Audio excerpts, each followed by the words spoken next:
Banyak dari kita saat sekolah itu ya, tidak diajarkan untuk men-solve problem atau memecahkan masalah. Ya, di sekolah kita hanya diberitahu 1 tambah 1 sama dengan 2. Ya, di sekolah kita dituntut hanya untuk menghafalkan apa yang tertulis di buku cetak saja. Ya, itu kita hafalkan saja semuanya. Gitu ya. Maka dari itu, setelah lulus dari sekolah, ya, setelah lulus dari universitas, banyak yang jadi pengangguran. Oke, kenapa seperti itu? Karena demand perusahaan itu membutuhkan SDM dengan kualitas yang bisa memecahkan segala masalah di perusahaannya, ya. Namun supply ini, ya, supply-nya atau lulusan-lulusan sekolah, lulusan-lulusan universitas hanya bermodalkan ijazah dan pengetahuan yang tertulis di buku cetak, yang mana buku cetak tersebut dicetak pada tahun 1990. Ya, jadi bisa dibilang kita semua ini berbekal ijazah dan ilmu pengetahuan yang kuno, sedangkan dunia ini berubah. Ya, masalahnya pun berubah. Gitu loh, bukan masalah di tahun 1990 saja. Gitu ya.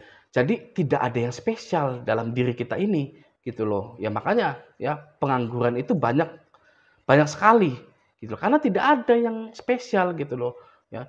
Banyak juga orang-orang ya atau lulusan-lulusan baru ini fresh graduate ini mengincar posisi yang aman, posisi yang enak gitu loh, yang tidak terlalu memecahkan masalah seperti admin ya. Itu banyak yang mau gitu.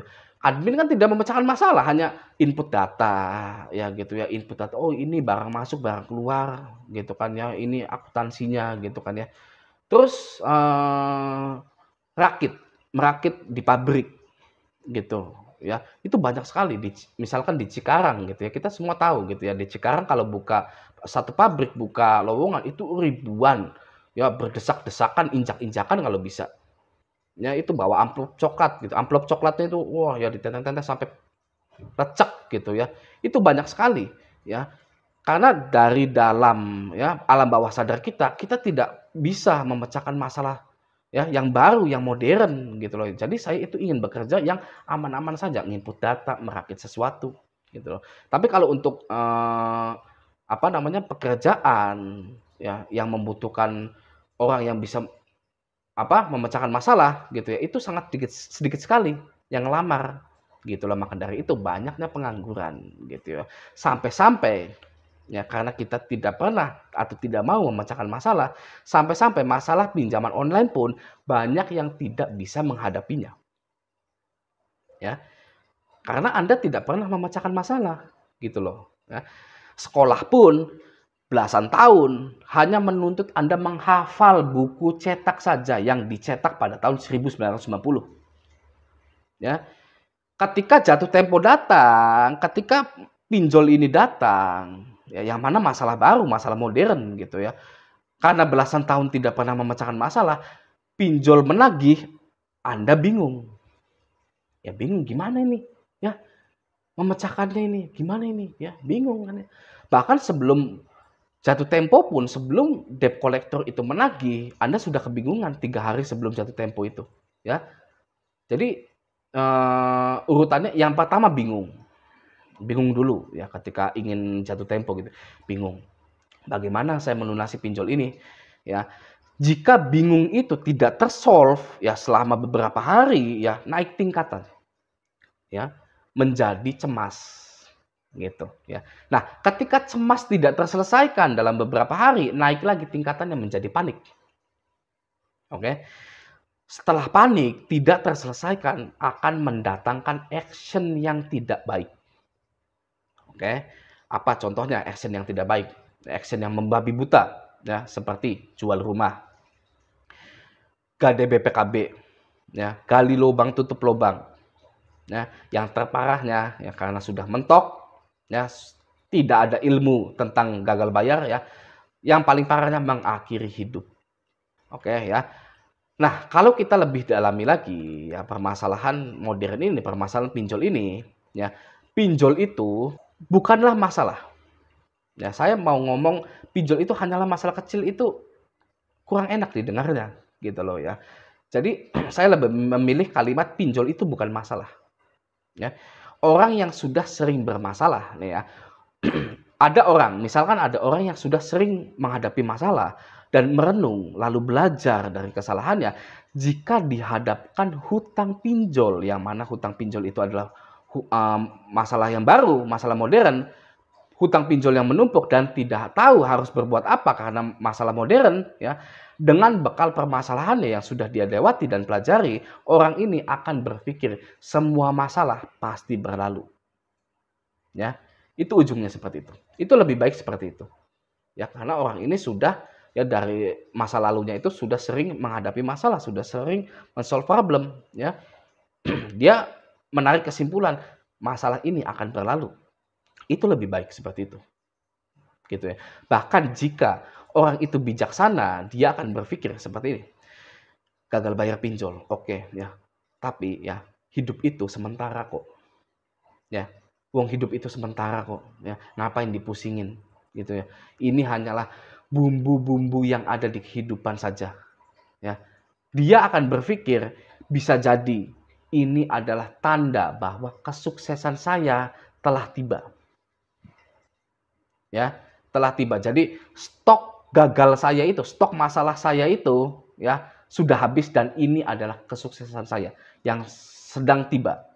Gitu loh ya. Dari kecil hingga dewasa, hidup saya selalu bermasalah, selalu diterjang badai terus. Untuk apa sih? Ya, buat apa sih? Ya. Kalau akhirnya saya itu ya tidak sukses, saya itu pasti sukses. Ya, buat apa saya diterjang badai terus sampai-sampai saya ini ya gagal bayar pinjol, masalah modern gitu loh ya.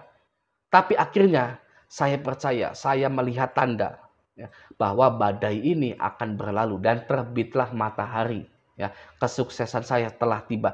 Yang perlu saya lakukan hanyalah melakukan apa yang sudah saya tunda sejak dahulu kala.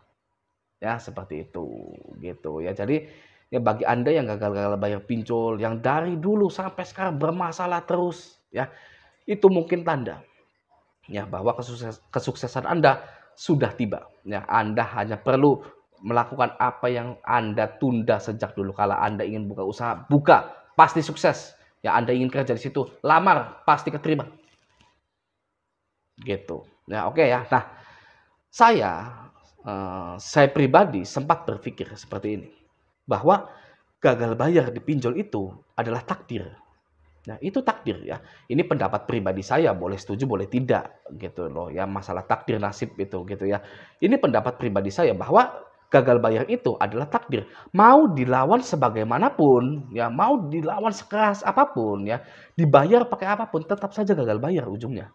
Ya. Jadi saya mengklaim gagal bayar itu adalah takdir. Ya, begini ya, saya lebih dielaborasikan lagi. Semua yang terjadi di dunia ini adalah kehendak Tuhan pastinya. Ya, semua yang terjadi pada kehidupan Anda, pada kehidupan saya, pada kehidupan yang lainnya itu adalah kehendak Tuhan. Ya, Tuhan itu menghendaki Anda untuk gagal bayar. Tuhan itu mengizinkan Anda untuk gagal bayar. Ya, mungkin Tuhan sengaja memberikan masalah gagal bayar pinjaman online kepada kita semua untuk tujuan yang baik. Ya, mungkin Tuhan sengaja memberikan masalah gagal bayar pinjol ini kepada Anda untuk tujuan yang baik. Ya. Walaupun memang tidak ada satu orang pun yang bisa tahu tujuan Tuhan itu apa karena tidak sampai gitu kan ya. Manusia itu kan nggak pernah sampai gitu ya pikirannya gitu kan ya. Tapi kenapa tidak kita mempercayainya secara positif? Mari kita mempercayainya secara positif. Gitu ya. Anda diberi ujian gagal bayar pinjaman online. Kenapa? Nah, yang pertama, agar Anda bisa memecahkan masalah. Ya, orang tua Anda sudah tua, ya, saatnya Anda menjadi dewasa, memecahkan masalah sendiri. Ya, Anda sudah dewasa. Gitu ya. Itu yang pertama. Yang kedua, agar Anda lebih berhati-hati tentang uang di masa depan ketika Anda itu sukses. Ya, jangan gegabah di hutang. Jangan gegabah tentang uang, ya. Yang ketiga, agar Anda tidak malas, agar Anda bekerja keras ya, agar Anda lebih luas lagi memandang dunia. Ya, yang jika Anda action kerja keras lalu sukses, derajat Anda akan diangkat. Ya. Jadi gagal bayar itu adalah kehendak Tuhan yang tersembunyi dengan tujuan yang baik agar Anda merubah hidup Anda. Ya, bukanlah sebuah bencana, bukanlah sebuah keterpurukan. Ya, kalau saya memandangnya seperti itu.